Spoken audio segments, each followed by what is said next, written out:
Let me welcome everybody. Let me welcome you all to the first Future Trends Forum for 2019. I'm very glad to see you all here.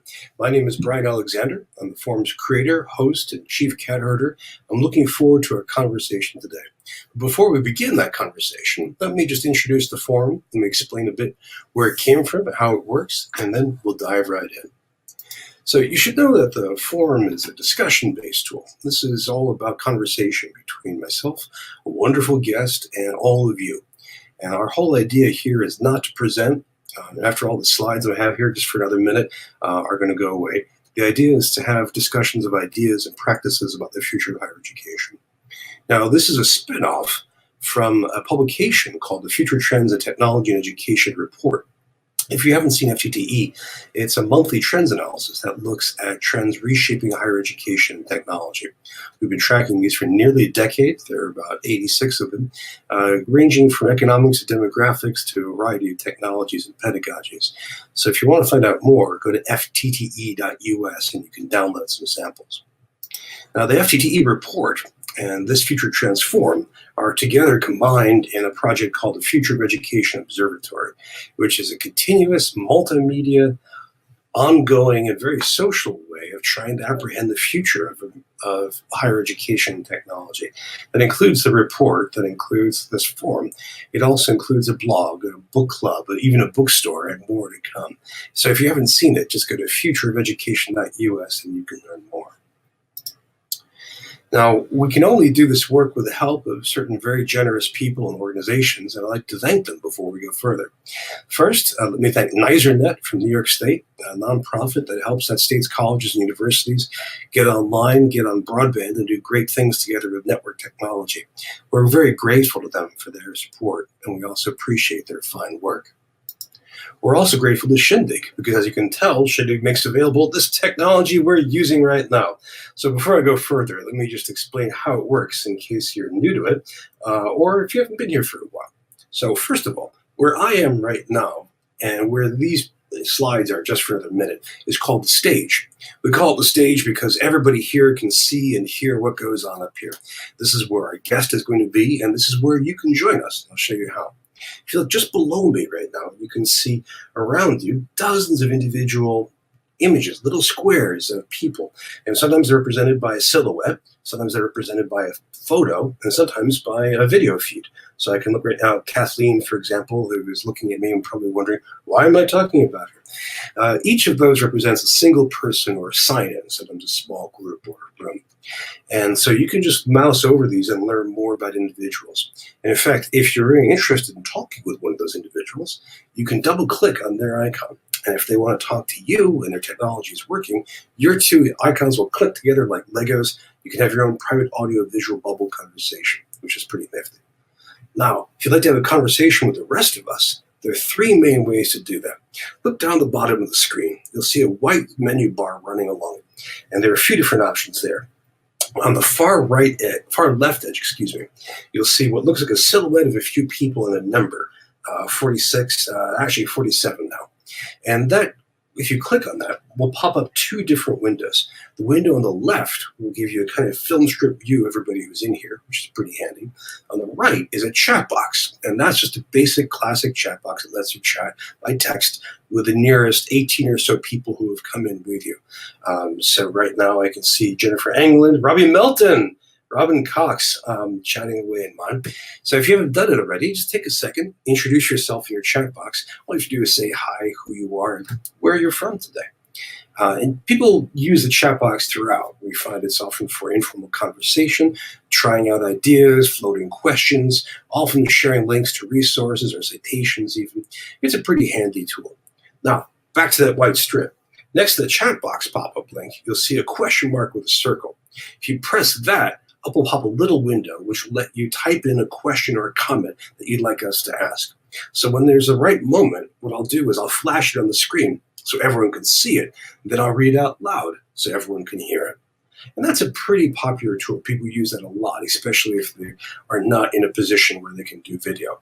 Now, if you are in a position to do video, go back to that white strip. You'll see next to the circle, the question mark, the icon of a raised hand. You click on that, that tells us that you want to join us up here on stage. So if your microphone is working, if your camera is working, and you're in a position where you can talk out loud, please press that, and we'll be beaming right up here on stage. It's really easy to do. We'll show you how easy it is in just a couple of minutes. But we find that people like to do that because they like to share their opinion, they like to share their thoughts, and they like being able to have people see them and hear them as well. Right now, the technology lets us have up to 4 people here at a time. So there can be myself, the guest, and 2 of you as a kind of pop-up panel. So those are 3 of the ways. Now, if you'd like to click to a different tab or a different app at the same time, you can go over to Twitter and just use the hashtag FTTE. And we'll be tracking that throughout this hour's conversation. So those are all the ways to participate.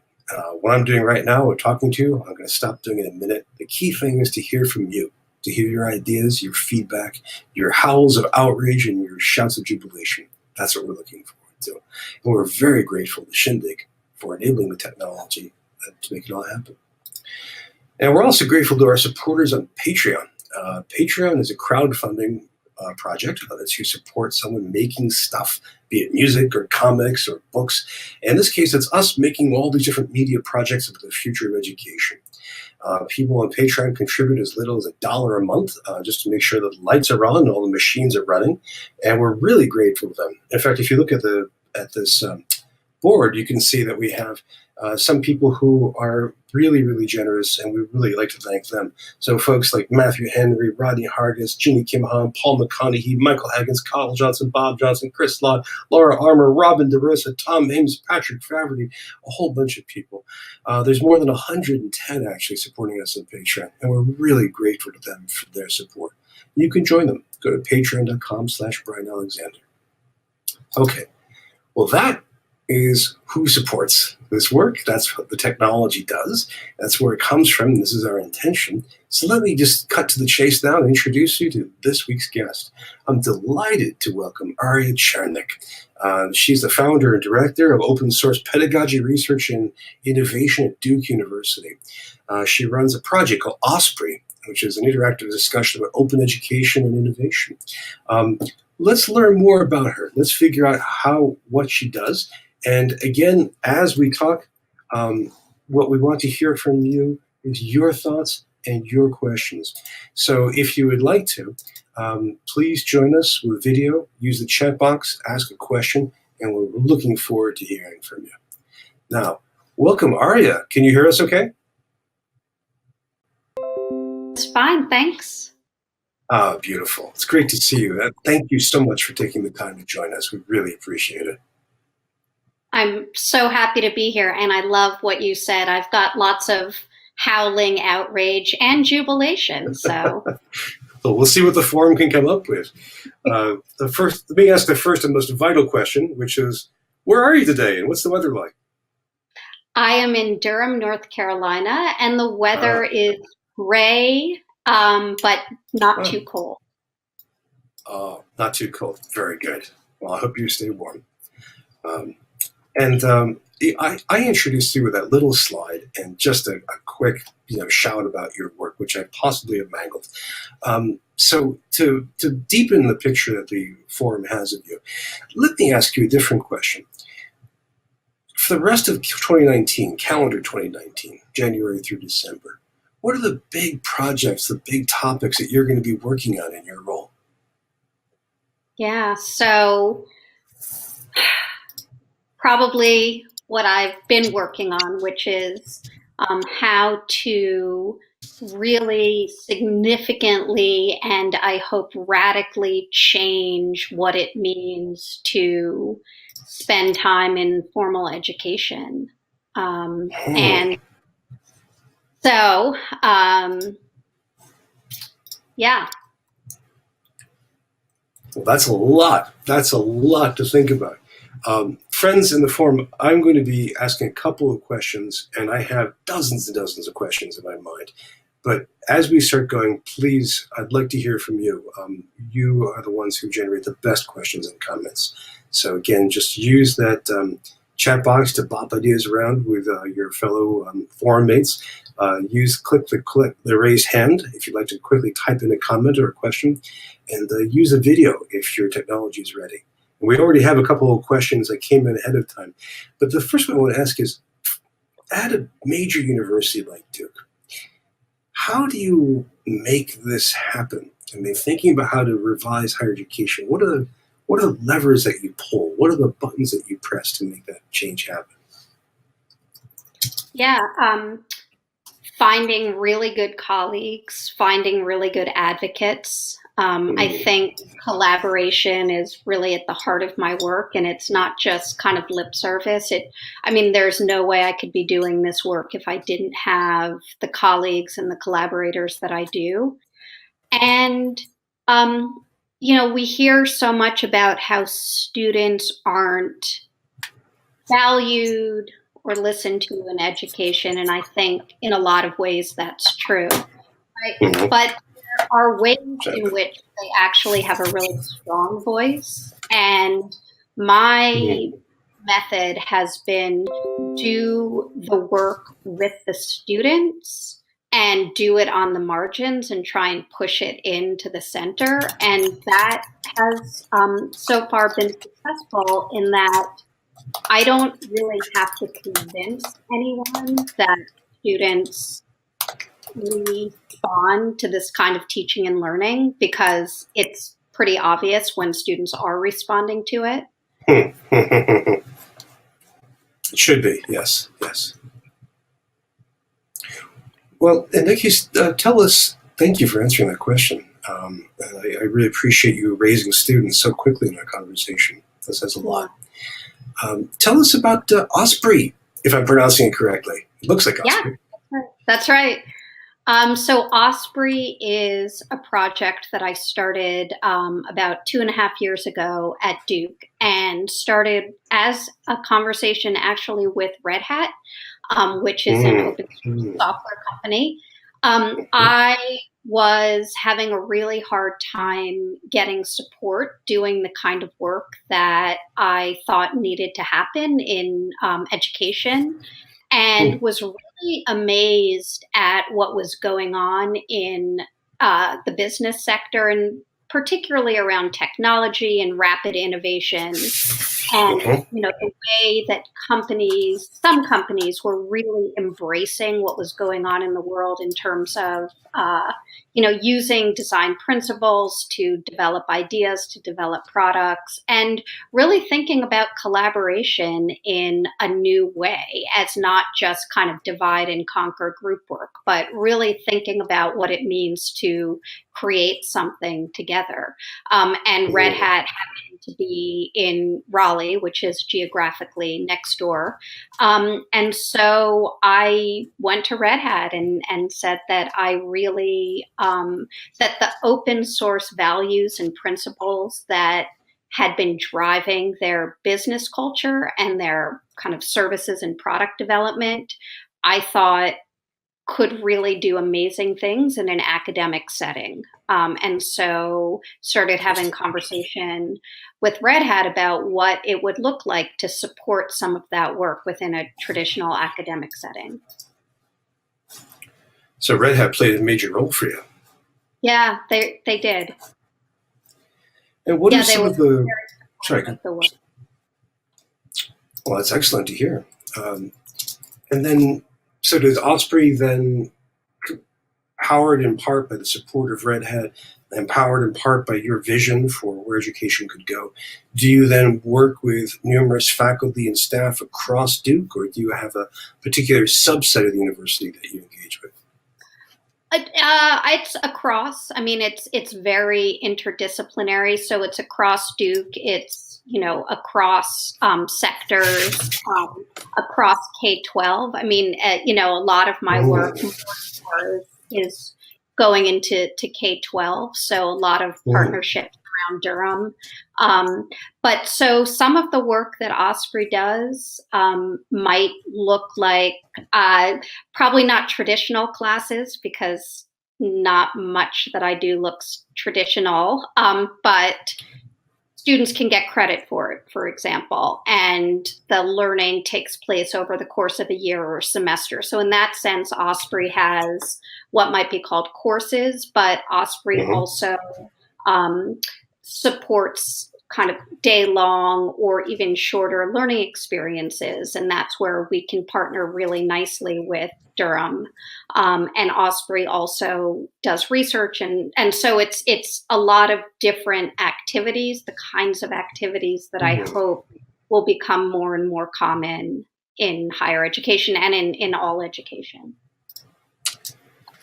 Sometimes I think about people who do this kind of innovative work as time travelers, and that your work is a kind of glimpse into the time traveler's lab, teaching from the year 2030, and we get to just peer through and see how this could work.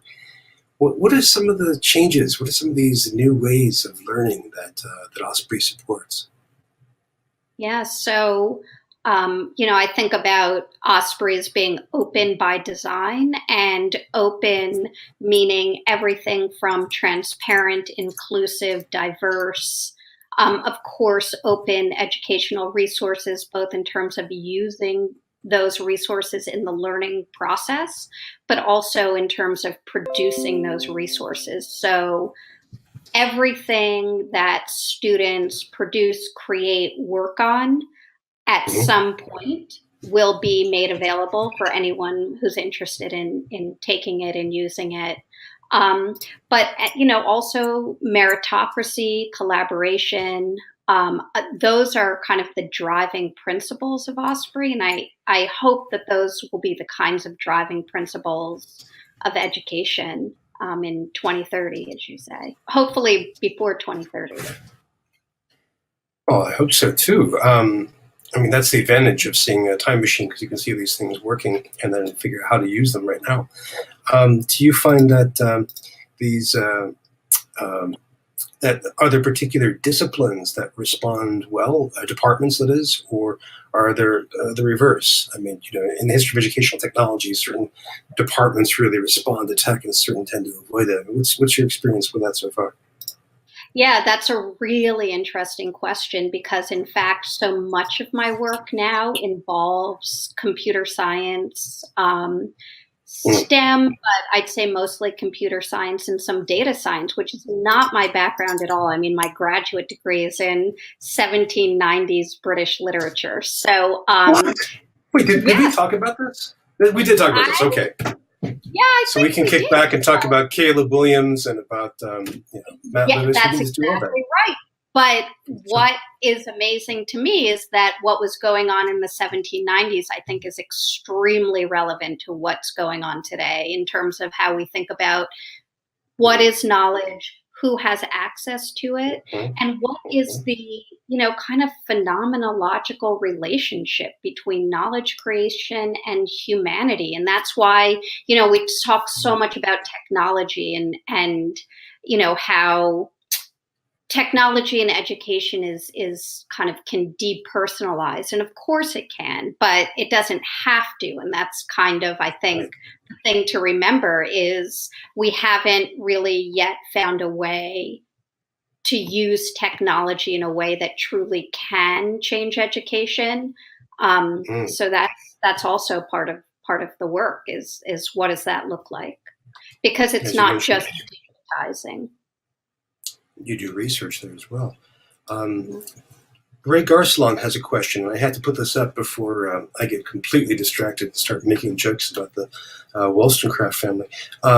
This is, let's see, put this up. Ray asks, can you compare and contrast the Osprey model to other open ed entities such as edX, Coursera, and OpenStax? Good question. Great question. Yes, absolutely. So the Osprey model is really a framework for teaching and learning. It's not a platform. It's not a MOOC. It's, not even at this point an interactive kind of set of learning materials. It's really, I think of it as a pedagogy. It's a pedagogical approach. And you're also not, you said that you are people making things with Osprey make them open, but you didn't describe yourself as a production studio, which is what EDX has to be, for example, or OpenStax. That's right. That's right. So my sincere hope is that in the near future we'll have kind of the people capacity to make more content to share with people. But I was really mindful of the fact that what we need to change in education is the way we teach and learn, and the way we think about students, and the way we think about each other. And so that's really where I wanted to start. Well, thank you. We have a bunch of questions starting to flow, and I need to relay these on. First, a quick question from Lisa Durf, who asks, is there an infographic of your pedagogical model out there? There is, in fact. I don't know if I can I share something in the chat? Is that possible? Absolutely. You can copy and paste a URL at the very least. Okay. And then you can tweet it out as well if you like. Or or you can share it with me and I'll tweet it. Okay, great. So there is, I can actually drop something in really quickly. Let's see. Yeah, I don't want to take too much time to figure out how I'm opening. I understand. Oh, here it is. Here's the chat. Got it. Let's see if that worked. Now it's dramatic. We get to we get to see you copying and pasting. Lisa, thank you for the question. That's a really good one, and I'm really glad that there is such an infographic, and we can share that as well. Through Twitter, and maybe we can also bring it up in a bit. Arya, are you still there? Your screen is frozen.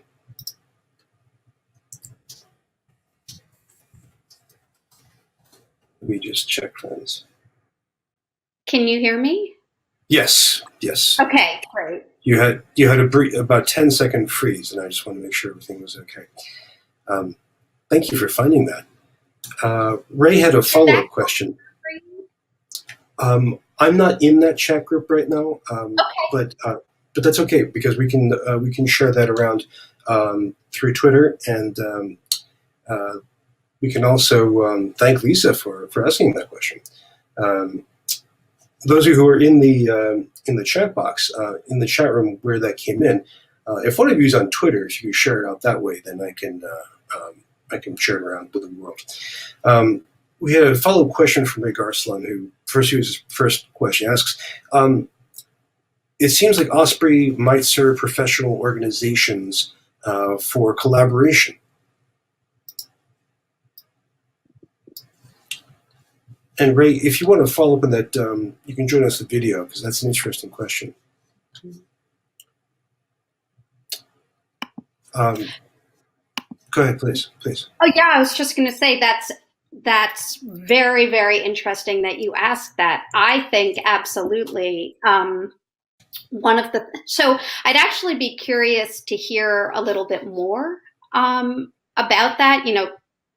Kind of exactly what you mean by that. So I'm not kind of guessing and telling you something that's not helpful, but I think that the model for collaboration that I am developing at Duke is absolutely, we can translate that to different contexts. And in fact, that's kind of how I started out talking about what I saw going on at Red Hat in terms of a model that felt really relevant to the way we live our lives. And so I started developing a model for collaboration at Duke. And my hope is that since we are an educational institution and we have the infrastructure to share resources, that we'll be able to do that. And I think collaborating across sector with industry is not only really important and really desirable, at least as far as I'm concerned, but critical for really being able to change education in a way that's sustainable and long-lasting. So those kind of partnerships are going to be very, very important. We have thank you for saying that. We have another question that has come up, and this is from Robin Cox, who asks, are there some examples of learning activities that support this approach you're describing, particularly as you describe students getting credit for, you put that back up. Whoops, I bring up the right question here. Can we, especially as you describe students getting credit for non-traditional coursework? Yeah, I'd love to. I love talking about what students do. So actually, if you look at, there's a button, an orange button on the left. Brian, can they see that, those buttons? They should be able to.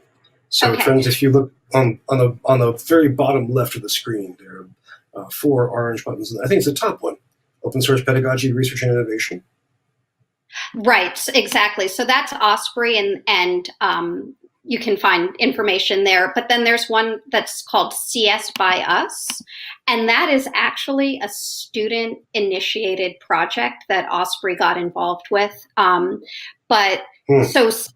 So CS by Us started out as 2 students who were intending to major in computer science, who were extremely concerned about what it meant to learn computer science at a university, and also who was taking computer science at a university, especially in more advanced classes, because it was so significantly skewed toward white males. And both of these students, white males, said, this really concerns us and we want to do something about it. And that turned into, that kind of student inquiry turned into what's now an ongoing, we just got support for a second year.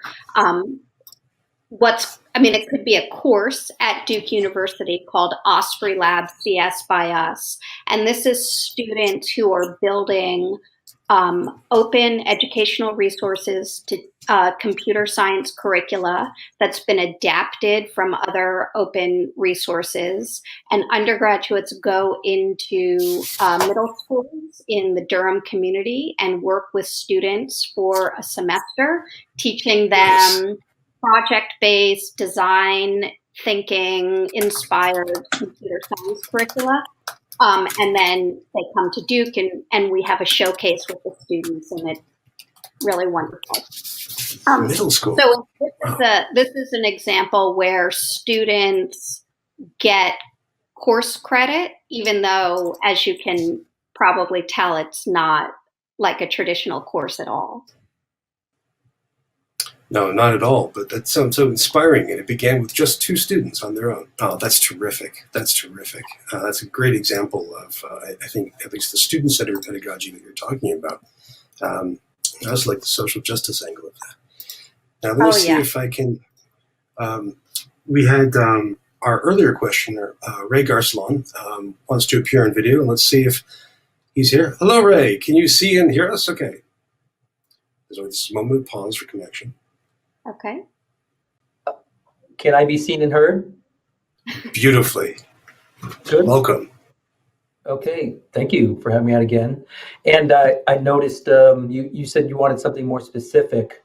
I guess my initial question wasn't trying to say, oh, how are you compared to the others per se? I was just trying to get a frame. And then, right away I thought, as I was looking at your website, that there are, I just named 2 of them. I couldn't name 6 or 7 big ones out there. And I thought, what is this idea of education in the future is more than just more courses online and all that. And when you brought up collaboration, so specifically, for example, like the Federation of Societies in Experimental Biology, they're just, as I'm involved with curriculum things, professional organizations. So in terms of, and then really connecting it to other people in this forum, such as the person who's bringing up working from companies down. But so going beyond classroom and credits and hours, and maybe getting a bunch of specialized groups to go beyond just a credential, but actually contributing any which way from say whether it's some foundation that has to do with regenerative medicine or Bitcoin or cryptocurrencies, to get those types of people from all over together. So it seemed like this open format might have the room to develop in that space compared to just being another one in the other spaces. That's what I was kind of wondering about.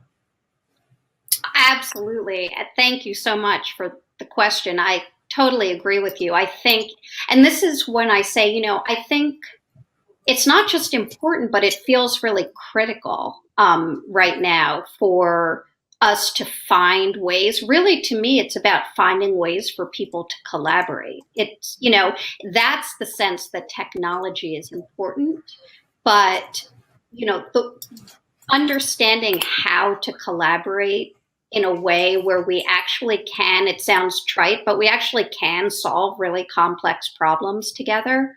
I think that's the key. What's that framework? What does that look like? And then what's the technology that enables us to do it? Yeah. Yeah. So I hope it seems like there's just a lot of potential. You have some really great foundational things with technology that's not, like I say, just another MOOC platform, but I think critical to go beyond just even higher level education, but and not just any group of people per se, but groups that can get together from all over, can do things that maybe that we're not having those avenues before.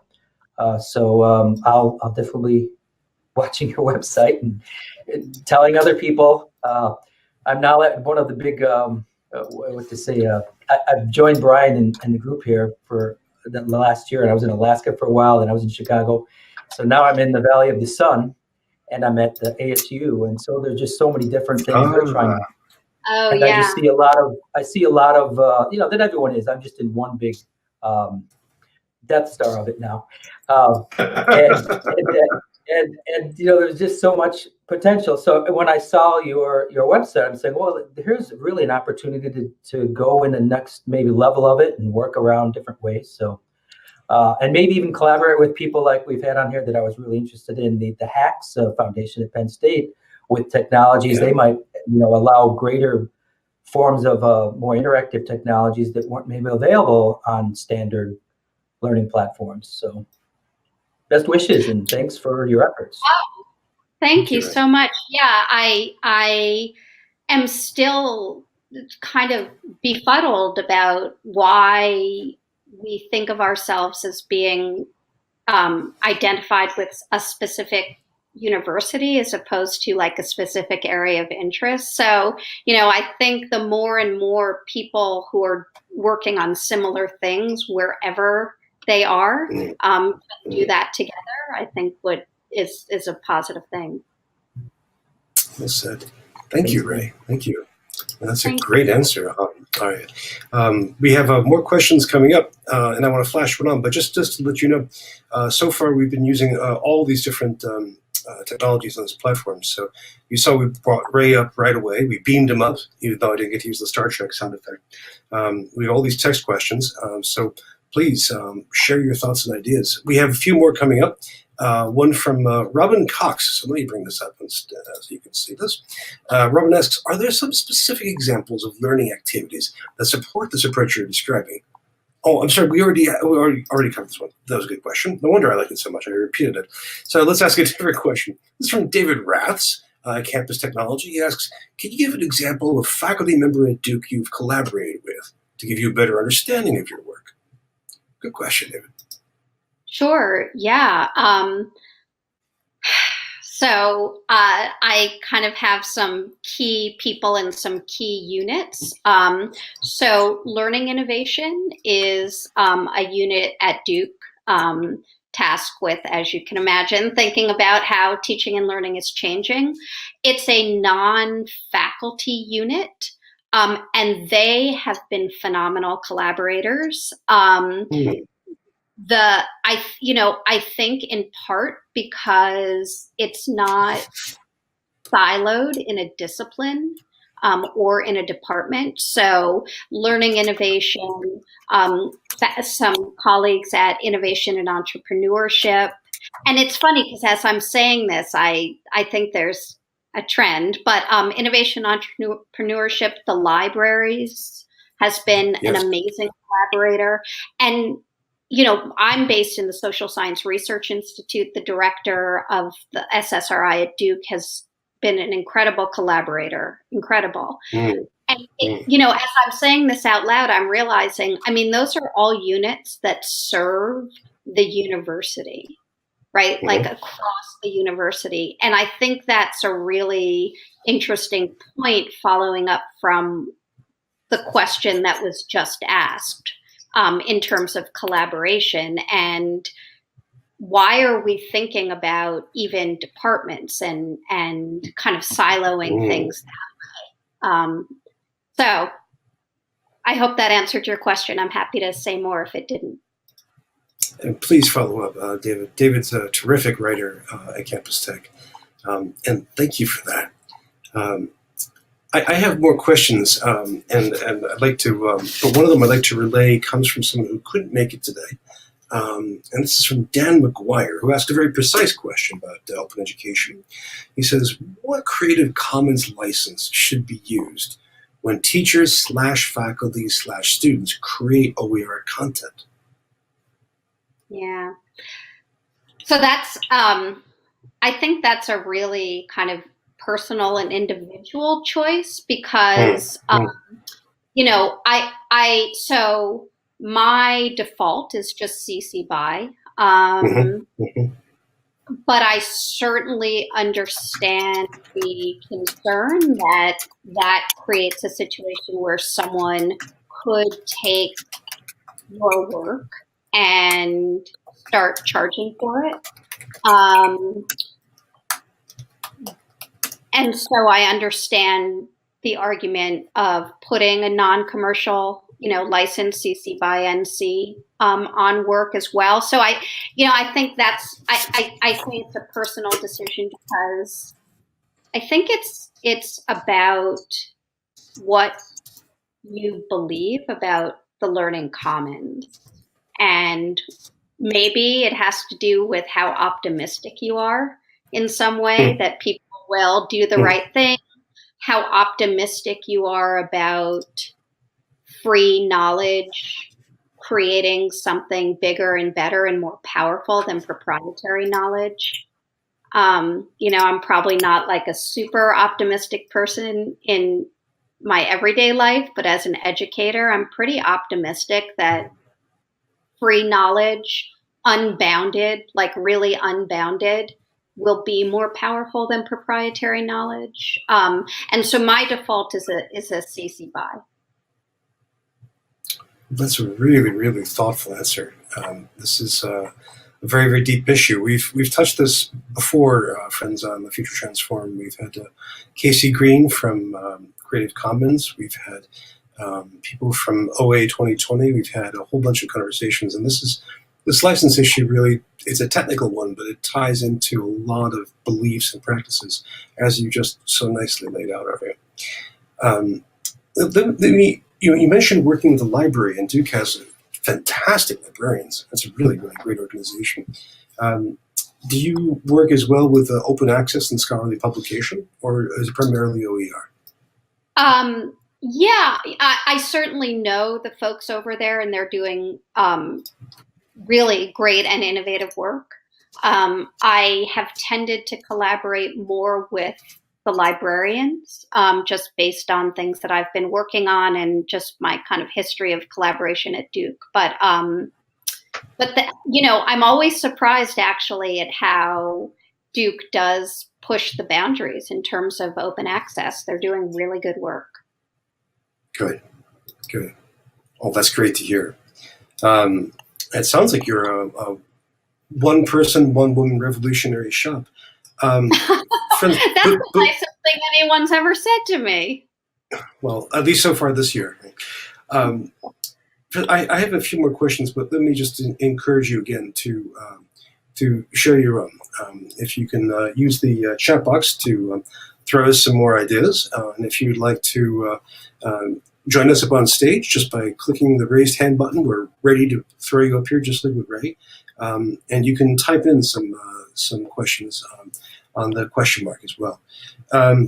We did have one quick question come in from Dr. Robbie Melton, who is not only a longtime friend, but a fantastic guest. And Robbie, we need you back this year. At some point, we need to have you back on to keep us up to date with the Internet of Everything. And she asks what you think of Merlot and its new updates. So I don't know specifically about the new updates. I mean, I'd be happy to talk about Merlot and those kinds of things. Is there something specific about the updates? I'd love to know more. Yeah, Robbie, if you can, somewhere in the chat, or if you want to join us on video, just throw on your camera. We'll be glad to have you appear on stage. And for the rest of you, if clicking on the raised hand button is too daunting or too strange, you should see up next to us on the stage right now a teal-colored button that says Join Podium. So if you just click that, you will pop up on the stage without me lifting a finger. So if you want to crash the party or turn this into a pop-up panel, now is your chance. Well, Robbie is looking at that, and while she's thinking about that, let me just remind everybody, if you haven't seen it before, Merlot is one of the long-standing open education resource archives based in California. Has extensive library of everything from quizzes to handouts, syllabi, and exercises for an incredible range of content. It's a very, very large repository. And I think we've got Dr. Melton coming at us now. Let's see if the connection works. Life is good. This is Robbie Melton. Yes, it is with you in it. Hello. Hi. Happy New Year. So good to see you. Happy New Year. And good. In terms of Merlot, we are piloting across the HBCUs various OER initiatives, even to the point of looking at the first 2 years of Gen Ed of using either no-cost or low-cost materials. So with the new update, faculty members are able to customize their own books, submit and serve on the peer review, as well as conduct research regarding OER. So I will be happy to share some of the data we have collected this past fall regarding students' input, interaction, and opinions, as well as faculty and administrators. Again, this is free resources for everyone across the world, 24/7. Life is good. I love it. And I would love to hear more, and if you wouldn't mind sharing. And so I guess my kind of general thought about the way we think about OER, or I guess really the way we think about open education, frequently defaults to open educational resources, which are critical. No question about it. So what I say next is not to take away from the fact that it's critical, but so is open pedagogy, so is open teaching practices. And so there are so many people, so many organizations doing awesome work with the open educational resources. I've been focusing more on the kind of pedagogy piece, and the learning design piece, the learning context design piece. But I am really, my hope is that in all areas of education, we will move away from content specific curricula and think more about, project-based and cross-sector and community-embedded partnerships. But that being said, I'd love to hear more about what your students in particular think. Yes, and we're moving into project-based, problem-based, as well as skills common with workforce development. But yes, I totally agree. Once people are aware of the tools and the resources, We need to get right down smack into the core of teaching and learning. So I thank you very much for what you are doing, and we're going to tap in on your data and best practices. I love it. It's so funny. Thank you. Yeah, like for some reason in education, we don't feel like it's okay to talk. I mean, I think we have educators kind of have like one of the most important jobs in the world in the sense of it's not about teaching content. It's about, it's about humanity, right? Like teaching and learning is one of the most fundamentally human things we can do. It's not even human actually, but I don't know. The point is, I really love what you're saying about like thinking about and the workforce development and those skills. And we need to talk about this stuff. We really do. So I love what you're doing. Thank you. Well, thank you, Robbie. We have to bring you back. Oh, yes, because I have new information very quickly. And next week, CES, emerging technology that have not hit market. I will be there to bring you all of the new smart AI, IoE, and even talking shoes. I can't wait. Have a great time. This is, friends, we're almost at the end of the hour, so I want to make sure that people get enough chances to ask their questions. But if you haven't seen, Robbie Milton at Tennessee was a fantastic guest who took us through the Internet of Everything. You can find that in our archives. Just a terrific visionary. And before I could say anything else, we have another question from Rob Nyland. So let's bring him up on stage. Let's see if we can fit him on just here. Hello, Rob. Perfectly. Thanks for coming. Awesome. Hi, Ari. I'm Rob. I work at Boise State University. And I've been familiar with a couple of projects. I have a friend who works with Wiki Education, which they do some open pedagogy around Wikipedia. And then I'm familiar with a couple of projects around using Pressbooks to build OER kind of as an open pedagogy type activity. So I'm kind of looking to the future and what other types of technologies do you think we could leverage that maybe we don't see now for these types of open pedagogy as kind of the center of these open pedagogy activities? Yeah. So I really think we need technology that allows us to collaborate in a way that feels really natural. I don't think we've still captured. I don't think there's still something that allows us to work the way we work when we're all in a room with coffee and whiteboards. Because again, to me, it's not necessarily a question of content. There's so much content out there. It's a question of helping people understand what is co-creation? How do we co-create in a way that makes sense? Because learning contexts are really different. So this is another thing about OER, right? And so this is something I actually have some people on my team are thinking about right now on the CS by Us team. What kind of technology can allow us to take, for instance, a computer science curriculum that was made for middle school in very urban Durham?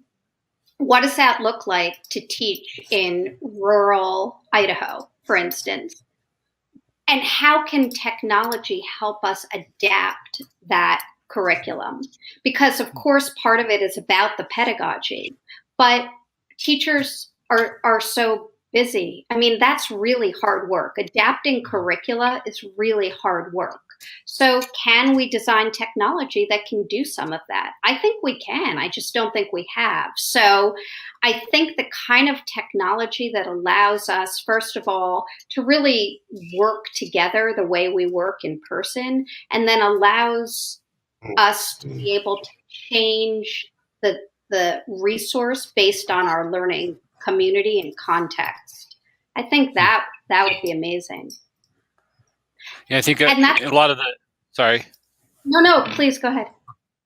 Well, I think, we have a lot of kind of collaborative technologies, like, thinking of Google Docs, right? Which we kind of think of, it's free, but it's not open, right?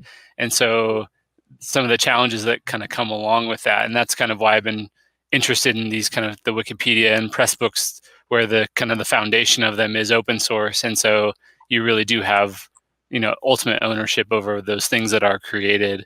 But it's always a question in some of these collaborative technologies of whether or not you really own and have control over that content.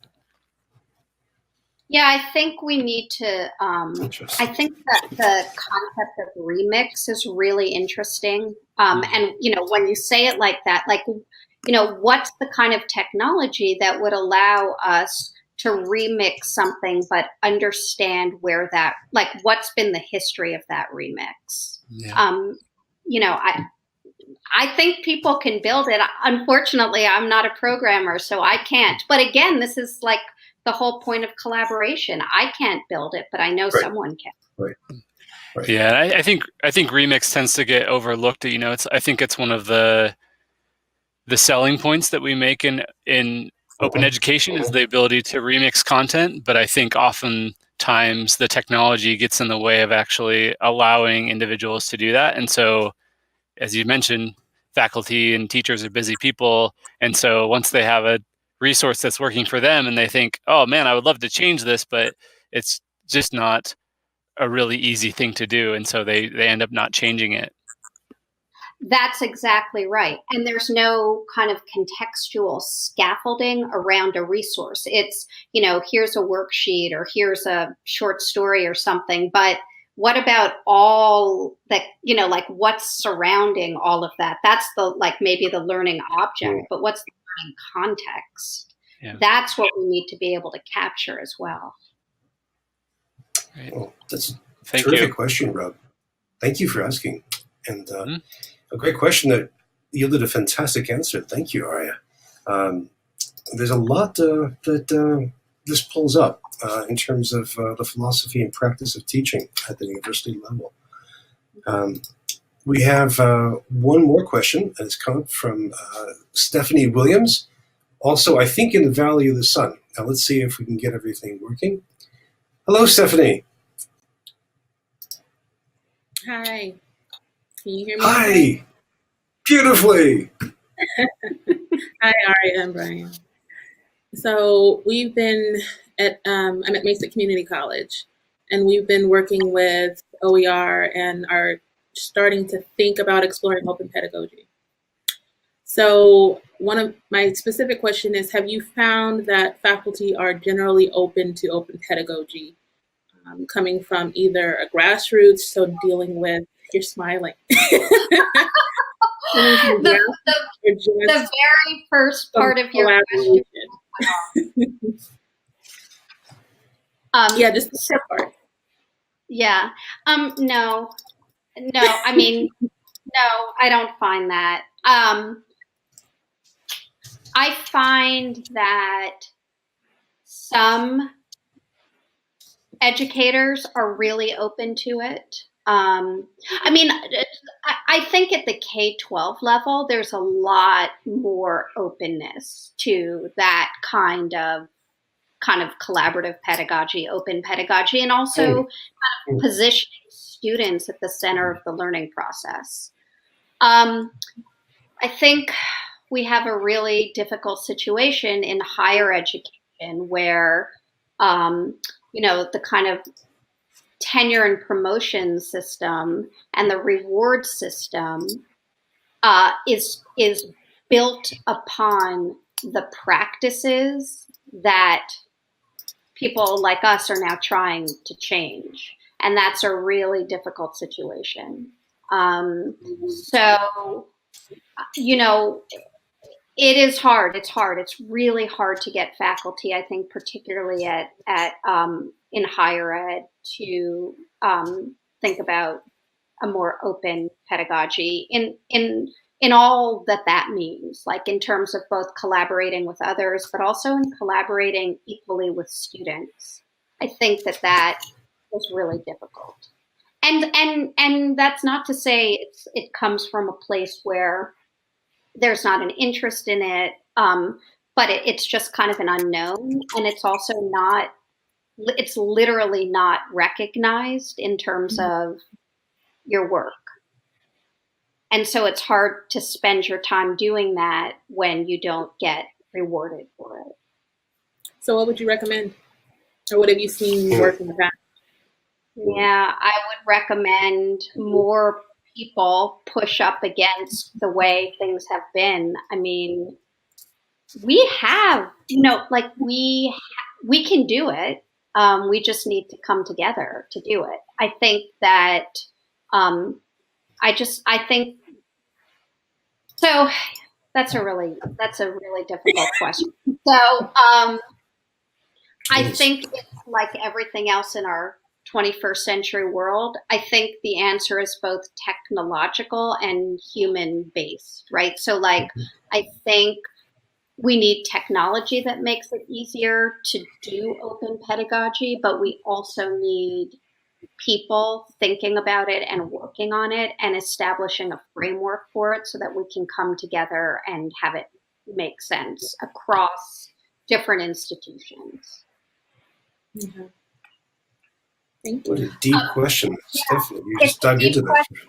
Yeah, and I hope I wasn't, that's not to be pessimistic. I think that it's critical, and I think open pedagogy should define the way we teach and learn from today moving forward, and that's what I'm going to fight for, but it's hard. I mean, it is hard because some people see that, but a lot of people don't. Yeah, we've been having, at least for the last year, in committee, a long discussion about open pedagogy and whether we're ready for it or not. So I had to ask the question.